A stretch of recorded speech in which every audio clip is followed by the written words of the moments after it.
Hello and welcome to the 100 Season 3 Episode 2 review entitled Wanheda Part 2. Now before I start discussing this episode, I'd like to have a brief little chat with anyone that might be watching, mainly to see how you'd like to have these reviews delivered, because I've been debating with myself whether to do shorter reviews or my longer analysis, and I think what I've settled on is having the first 5 minutes or so of these reviews being very brief, to the point, giving the highs and lows of the episode before going into the more analysis side, delving into the topics within the episode that I found really compelling. And I think I'm going to start using this format this week and continue it throughout the rest of the 100 and the Black Sails reviews, which, if you're also watching the Black Sails, make sure to click and watch my reviews on that show as well, because that has also been brilliant.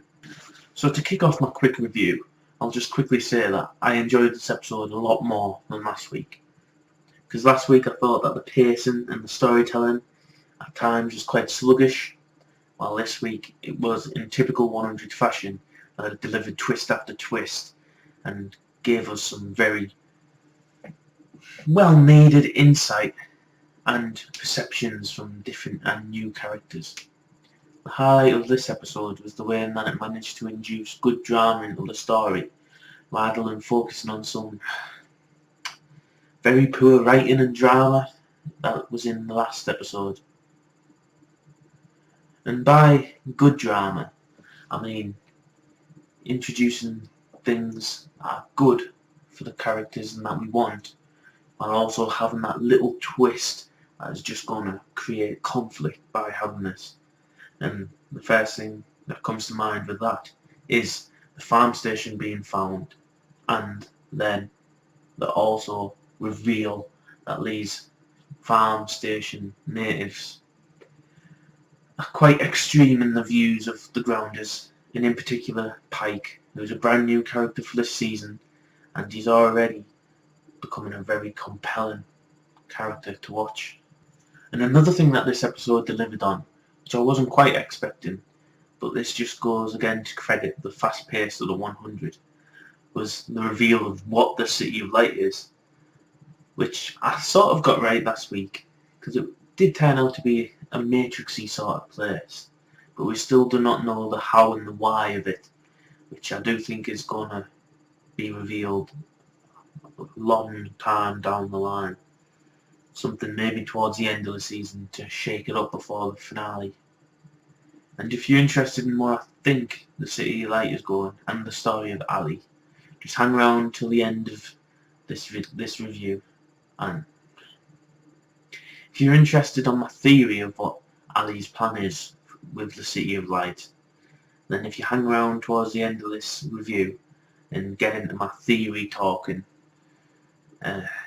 you could find it interesting. I also really enjoyed the introduction to the character of Rowan, who is being portrayed by Zach McGowan, who also stars in the Black Sails TV show. And I think the reason I liked him so much was because we got to see some complexities within him, just right off the bat, in the first real episode we have with him. And by complexities I mean he killed them 3 Ice Nation scouts despite being a banished Ice Nation person, and then he showed some mercy to Bellamy when he could have just easily killed him, but just because Clark had asked him not to and said she was willing to go along with him, just under the condition that he didn't kill Bellamy. A good twist as well was that Rowan was taking Clark to Lexa and not to the Ice Queen, who, until we get further information about, I'm just going to refer as Elsa. And I did enjoy Jasper this week, despite him being so for me in the premiere episode. And I thought it was a much better way to have him deal with his grief, going to the Mount Weather facility and looking at the paintings that Maya showed him earlier on in season 2. And hopefully this is a turning point for him, We won't see him continue down his self-destructive ways. So yeah, just wrapping up my short review. I thought it was a great episode. Much better than last week. So now I'm going to delve into my analysis of the episode. To start that off, I'm going to be talking about Pike and Kane, who I think these two are going to be button heads throughout the majority of the season, just because of their widely different viewpoints on the natives of the world and the grounders and how they should cooperate or lack of cooperation with them. And I think Pike gives a much needed perception in the show, a new set of eyes that we've yet to see through. And the way they've handled him in this episode is they've given him a very extreme viewpoint. Now all grounders are bad and we shouldn't cooperate with them and they're evil, blah blah blah. But they haven't made him irrational yet. They didn't give him that one moment where, I don't know, he just slits Indra's throat for no reason. So until he gets to that point, I'm going to find him very compelling and maybe even want him to get redeemed and to find out that the grounders aren't as bad as his preconceptions. And Pike's introduction to the show is also a great way to get some inner Arcadia conflict going on that will affect the wider narrative and wider scope of the show. Because while characters might disagree in Arcadia, there's nothing really there that can spark a fuse and make everything blow up in everyone's faces. Like Jasper just pushing over someone playing on the piano, that's not going to cause a civil war or a major war. But Pike's addition, I can definitely see some fireworks going off between him, Kane, Abby, and maybe even Clark if she returns to Arcadia. And along with the introduction of Pike, we also got the reveal about the farm station's status and what's been going on over there. The story of Monty's father and his sacrifice to save those 4 children. It's a very good way to show just the turmoil that they've had to go through and just the constant death that has been upon them. And then it also gives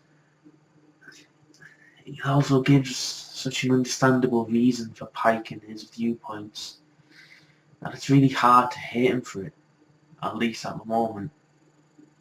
And the introduction of that story also gave some much needed drama from Monty, who, while I've always liked the guy, he's always been a peripheral character, just skirting the edges of the other main characters, and he's never had much drama for himself. I know they've started the drama between him and Jasper since Monty was the one that got the radiation into Mount Weather, despite Clark giving the go-ahead. But with the introduction of Monty's mother and the other of his native farm station, I'm hoping this will give the character greater motivation further into the season. And I'm also curious to see where he's going to end up in this pro-war or pro-truce grounder situation, since he spent the entirety of last season in Mount Weather. He never quite got to socialise and interact with the grounders, so he might not have that same connection that people like Bellamy and Clark do. So this could place him firmly in Pike's camp of wanting the war with the grounders, just to avenge his father. I was happy when Monty reunited with his mother, just because most of these characters have been through so much shit. It's always good to see them, get a glimpse of a rainbow or get that little glimmer of happiness and hope, even if his happiness and hope was dashed by the news of his father, which is a bummer. Sticking with the same group of characters, I'll jump over to Bellamy, who was acting like a badass this episode, taking down that bounty hunter that was beating up that grounder girl from the premiere, and especially the scene of him wearing the Ice Nation uniform. I'm pretty sure you could make a decent "why did the chicken cross the road" joke there, like why did Bellamy infiltrate the Ice Nation, to get to the other side. Oh god, that was so bad. But again, I think all the people that are on the Bellark ship. Well, would be happy with the way he was behaving when he failed to actually get Clark back. You know, I'm still trudging after Hare and Rowan, despite having a gash in his leg from where he was stabbed. It definitely does add some timber to that fire. Now I'll jump over to the characters I spent the majority of the time in Mount Weather, and to start off I'll chat about Lincoln and Nico, who it's always good to see these two together because they do feel like we have such a strong connection and, you know, camaraderie, and they do seem like they are brothers. And I was glad to see that Nico just doesn't care about the kill order on Lincoln when he regained his consciousness in Mount Weather. It's glad to see that another progressive grounder that wants to work with Lincoln and to remove the stigma around Mount Weather. And I thought that his line, that there is no evil places, just evil people, was quite a powerful one for the show, and it just highlights that the grounded mindset's just very different to the ones of us in the modern day. And I do hope that they succeed in removing this stigma, just so the grounders can get the benefit of the facility, you know, learn the technology and the different methods for healing, science and all the other awesome things that we have nowadays. But unfortunately, I know the actor that plays Lincoln has just been cast as one of the main stars in the new show. So unless he can do like what Zach McGowan can, and the actress that plays Lexa, it might mean that he's going to be departing the show sometime this season, which, fingers crossed, doesn't happen. Now we'll go into a little bit more detail about Jasper, who I do think this was a good episode for him. And, you know, the show's fast pace is already working to his benefit, and it seems that we've got him on track for getting over the worst of his grief. And I thought it was a very good, very powerful, emotional scene when he got Maya's favourite painting and pretty much admitted that he didn't give a shit about it when she asked him earlier. You know, and it's only now, after her death, that he's can get emotion from it. And it was also a good touch to have Octavia be the one to comfort him in this time, especially since at the beginning of the season it was Octavia that Jasper had a crush on and was trying to get together with.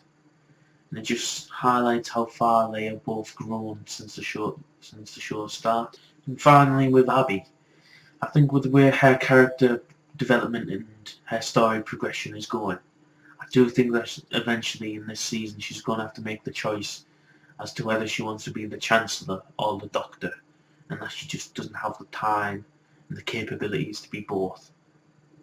I hope that she picks the Doctor side, because I think she makes a better Doctor than she does Chancellor.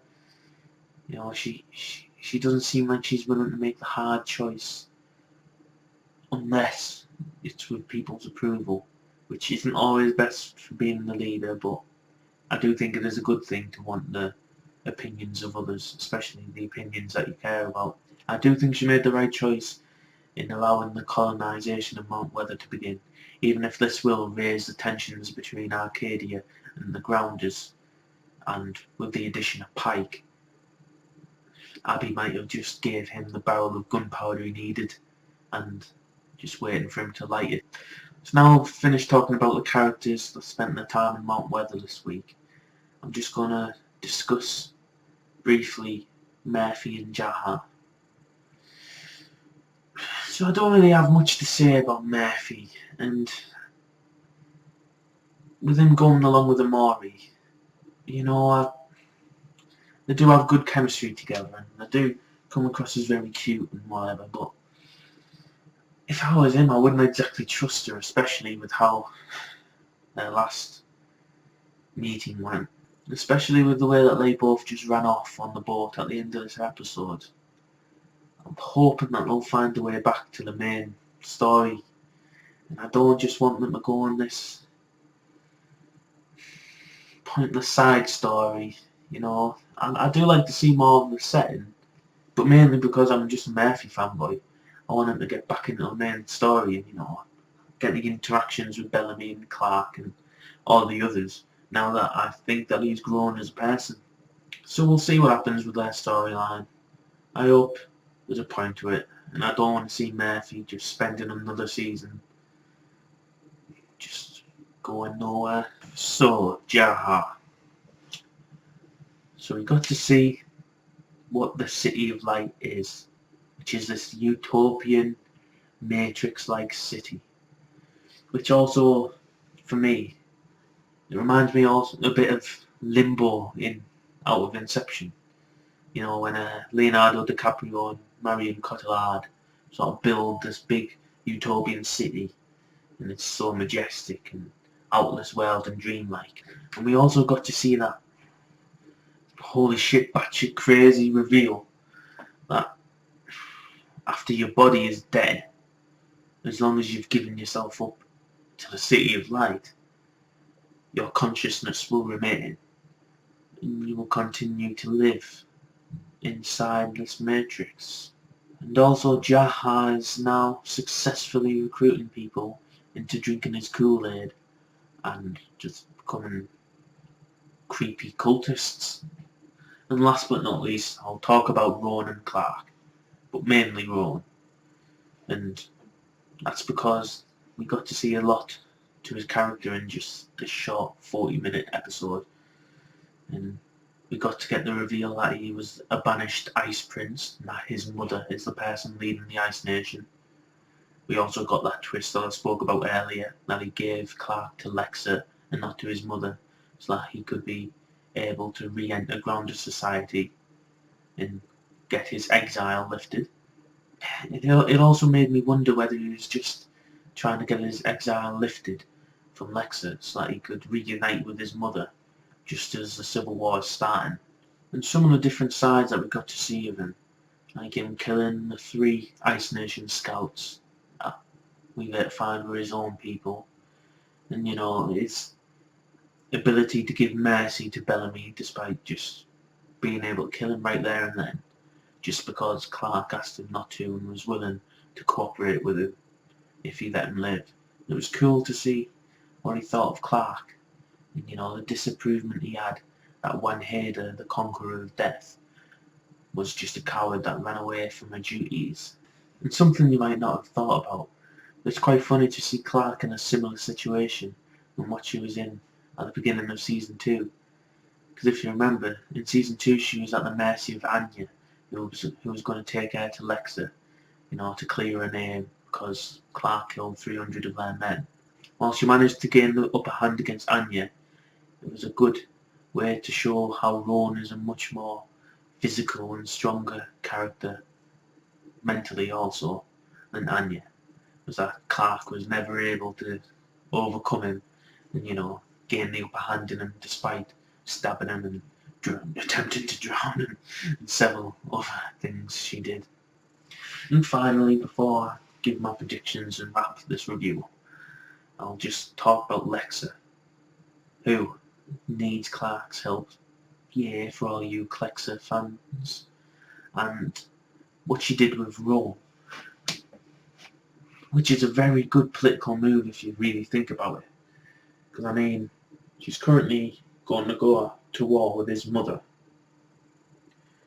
And having the heir to the Ice Nation locked up, it gives her a very strong bargaining chip for if this war ends up going to the negotiation stage and, you know, trying to get a truce. And as we all thought, Clark wasn't very happy to see Lexa. I don't think Lexa quite expected to get spat by her. You could just see the shock in her face, thinking like, what the fuck? And then also, to end the episode off, we got to see where exactly the ground capital is. We got our first look at Polis, which just looks like a huge tower in the sky. So now, theory time. What is Ali's plan? So we got to see the briefcase that is supposedly holding Ali and the City of Light. So is Ali's plan to use Jaha and assimilate humanity into the city? remove them from pain, remove them from materialistic needs, and all this other mumbo jumbo, spiritual shite. And then there's our plan to activate that nuclear device that was powering it. Maybe killing everyone under her will. Get them together in a single place, kill them all, so their bodies are no longer needed, but their consciousness and spirit is kept within the City of Light? Or is that nuclear device just sustaining her, like what Hare and Jaha alluded to in the premiere episode about the nuclear device being used as a power source? I'm not sure which it'll be, but I can't wait to find out. Now, to wrap it all up, I'm very eager to see how the 100 is going to juggle all its different conflicts and storylines, because we currently have the ground of civil war, the City of Light, Murphy and Amori and wherever they're going to end up, and now we've got the farm station's integration into Arcadia, along with the colonisation of Mount Weather. So there's a lot of major story threads going on here, alongside the smaller character moments. And the 100 has got my faith, and now it's going to keep on track. But we'll have to see how this story unfolds and see how many more twists and turns we're going to get. So if you've managed to watch the entirety of this review, I salute you, and then I hope that I will see you next week. Or you see me. Yeah.